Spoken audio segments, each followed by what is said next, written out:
Right there, right there, right there, right there. All right, we got a quick one today. We are rehabilitating a Sarasota parking lot at open space here. We're filling in this area here. It's all straggly looking. It looks like trash. We got area over here. And then all these areas over here just kind of look like trash. So what we're gonna do is we're gonna put in some native species. It is hot. It's a scorcher here. There's just heat is radiating off here, so we're gonna create some shade, put in some natives, start bringing back Sarasota. This is also something we want to start looking into. It's not just fruit trees. We're looking into pollinator zones. Also, just recreating that native landscape, which is so important, particularly in Florida, where people talk about floods, they talk about climate change, all this stuff, but really, only reason it's flooding is because everything's concrete and the water is nowhere to sink into and to get back into our aquifer. So that's what we're gonna do here. Start off in this zone, get these other zones here. It's gonna be a real quick video, but you'll get the idea when we're done. And so I got my buddy Corey here bringing in some trees. Now a lot of these have to be a specific caliber. When we're planting in here, a lot of these have to be a specific caliber that the county wants. So that's what we have in. My buddy owns this place and we just want to give it a good facelift, fill in all these areas. So that's what we're doing. That's 14 trees right there. Love this rig. Alright, machinery at its finest.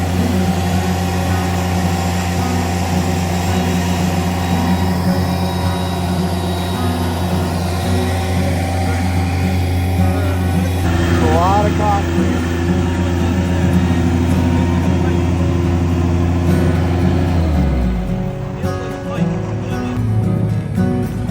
We got a combo between green buttonwood and gumbo limbo.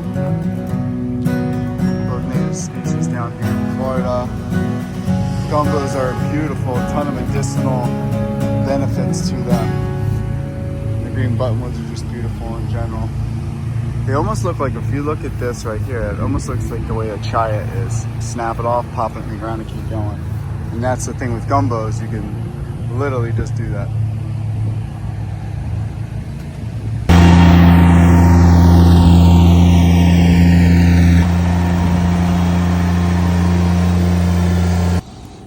This is just sand and dry and gross, so we're gonna flood it out here. Get a good amount of water in. There we go. Fill up all this. Yeah, I've seen better, but I've seen worse. I'm gonna hit it with a bunch of compost tea. And hopefully these guys will be good. Really ripping. It's a nice gumbo. These guys have been pretty, but it'll provide some much needed shade in this open parking lot. We're filling over there too, over there, on the other side as well. And then the idea here is to build a restaurant here. So the restaurant will be here and people can sit and get some shade under here. We'll probably add some more along here later for these two, but for now, it's coming together. All right, trees are all in. Got to mound up, the classic. We always mound up our trees that way.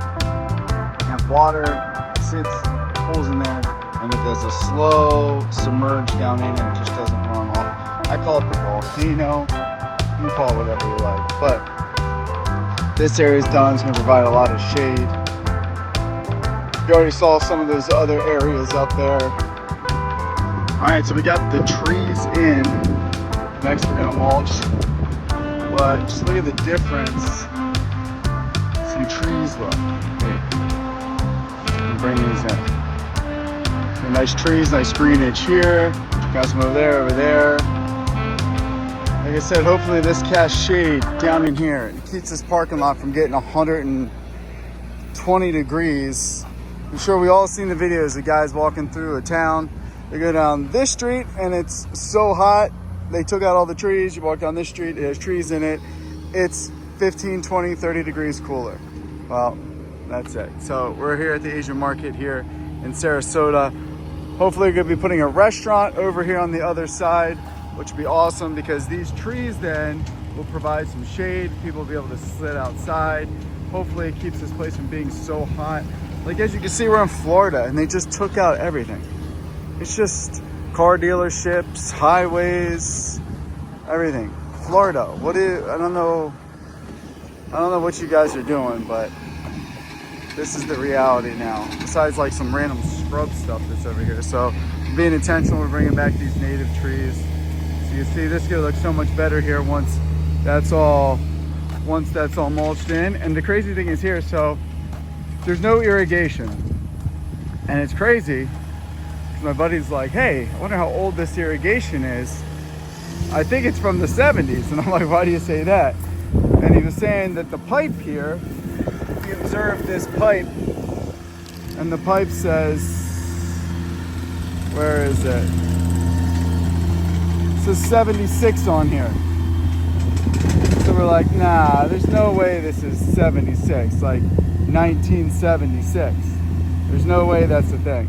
Sure enough, this building, 1976. So this looks trash now. If most of your neighborhoods look like this, most of your communities look like this, where do you see when this is done? But it's piping today. It's sitting at 97, feels like 10,000 degrees. But the thing is in the shade over here, it's nice. When I'm standing on the asphalt, it's brutal.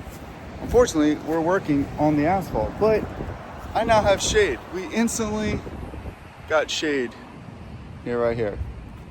So this is why when people talk about climate change, this is why when there's so much jargon and there's billions and billions and billions getting spent and nothing's getting done. This is why we laugh at that, because it's an absolute joke. The problem is we destroyed everything, and then we want to sit in think tanks and figure out how do we reduce the heat? How do we get things to like a good ecosystem? I know. We take everybody out. I know. We tax people. I know. We do things that are stupid. And then by the end of the next fiscal year, we have to put more money in. You know what you do? You plant trees. Not just any trees. You plant native trees. And these aren't just any trees. We got natives. We got gumbo limbo. These things, these babies right here, wind resistant, drought tolerant, even in these crappy soils, which we will amend. We just see shrubs and we just see trees and we're like, they're all the same. No, they're not. God knew what he was doing. Plant trees. You plant pollinators. You plant fruit-bearing trees. That way people can eat off it. You know, the way the Garden of Eden was. These aren't just like stories and fairy tales and stuff. Like legit, when you sit back, you're like, yeah, that all makes sense. We need shade. We want food. We'll have time to sit and talk to God. Sounds pretty good. That's what we're doing here. Anyway, this is gonna look bangers when the mulch is done. And why we put mulch in, besides this looking gross, put mulch in because the mulch will, one, it will suppress all these weeds from coming back, and two, it'll make sure that moisture stays in the ground and continues to keep these trees, especially when they're new and they're vulnerable, it continues to help them root and to establish themselves. Like this soil is very dry. It's borderline dirt. So put in some amendments. We're gonna hit it with compost tea. I'm actually gonna do that right now before we mulch. But mulching is so key. You can put all trees in all you want all day, but people see this in a yard and they don't mulch, they don't do anything. And thick mulch, like good, thick, organic mulch, local mulch, what's the point? You know what I love about blue collar work is that his truck broke down. So he calls up our boy Frank. Frank comes over in this jalopy. And the great thing is he's gonna put mulch in a couple different spots for me, which saves me a ton of time. Get to know your everyday people. He's a local. I'm not a local, so it always helps to know locals. I mean, I am local, but I'm not from here. You know what I mean?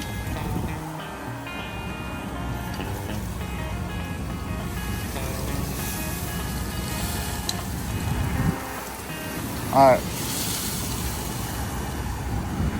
That's good for here. Nah, probably a little more.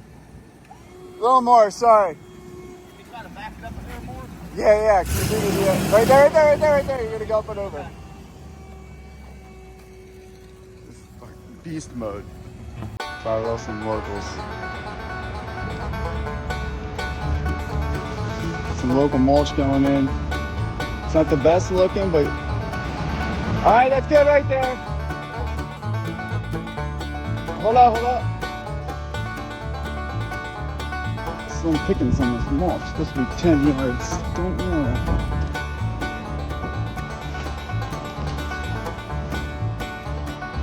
All right, so this area is a little different than what we normally do. We don't have but to support species or ground covers or anything. I got some ground cover there, but this right here is essentially a zone that they're going to be putting a restaurant there.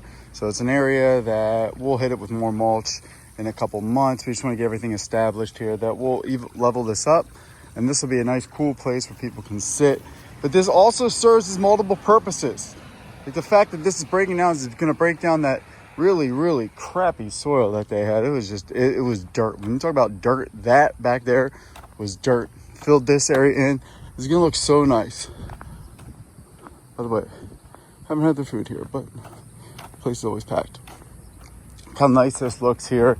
And now look at this nice little area now. This was all dry, it was all gross. You can just spread out, it's gonna get nice and big.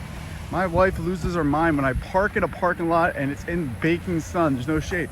There's no shade in this entire parking lot. Now there will be, especially because the sun comes from the south here. All these guys will be shaded over here. Here's the best part. People walk a little bit further, lose some weight. There you go. Get a little healthy, but this area will probably put some support species ground cover phase 2 or something. First phase, we just want to get this in. And then here's the front area. Eventually we got to take out this irrigation because that does not work anymore. This is looking nice. This is just a gross dirt lot, and I didn't blow any of this off yet, so I'll look at that. But that's what this looks like. So anybody can do this. If you have a lot in your baking and you want to cry about climate change and all the other BS that they want to have you believing, like chemtrails aren't real. That's a conspiracy. But climate change is real. Okay. I think you're picking up on my sarcasm here, but it's the reality. Like, look at so many things, what we're told, and then when we just look at what the reality.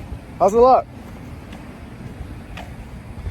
What it's told, and then what the reality is. Also, this is the Asian market. I picked the gumbo limbo, 1, because it's native, 2, because it's resistant across the board, especially for hurricanes, but 3, it has a ton of healing properties. From mental to a lot of abdominal issues with the stomach. It has like an antiseptic. It's got so many uses here. Will they use that? I don't know. But if we ever put a future food forest in, it's a fantastic anchor. But anyway, if you're in the Sarasota, if you're in Bradenton, if you're in Tampa, you're in Naples, heck, if you're even in Miami, you have a restaurant. Yeah. You have a hotel, yeah, you have a community center, and you don't want to just throw in these trees. Like we see all these nonprofits like plant a tree. Half time they're invasive, or they don't even know what they're planting or why they're planting. Let's have some intention behind what we're doing. Anyway, Asian market here in Sarasota just opened up. Food's actually pretty good. They got good mochi. And they have 100% coconut water, not like that fake stuff. Anyway, let's bring back Eden. This is what we do. God put us on earth to have a fantastic purpose. I had some great help today. Talked about being dads, talked about being men, talked about having faith, talked about having purposeful work. Like, I worked in entertainment, worked in sports. Never thought I'd be putting a native species and edible landscapes, food forest, consulting for sustainability and regenerative, all that stuff. But God's always got a purpose. And you know what? Still have awesome friends, still get invited to really cool things. And my wife is awesome, and my family's awesome, and we have a bomb food forest. You want to see what our food forest looks like? Check that video out right there.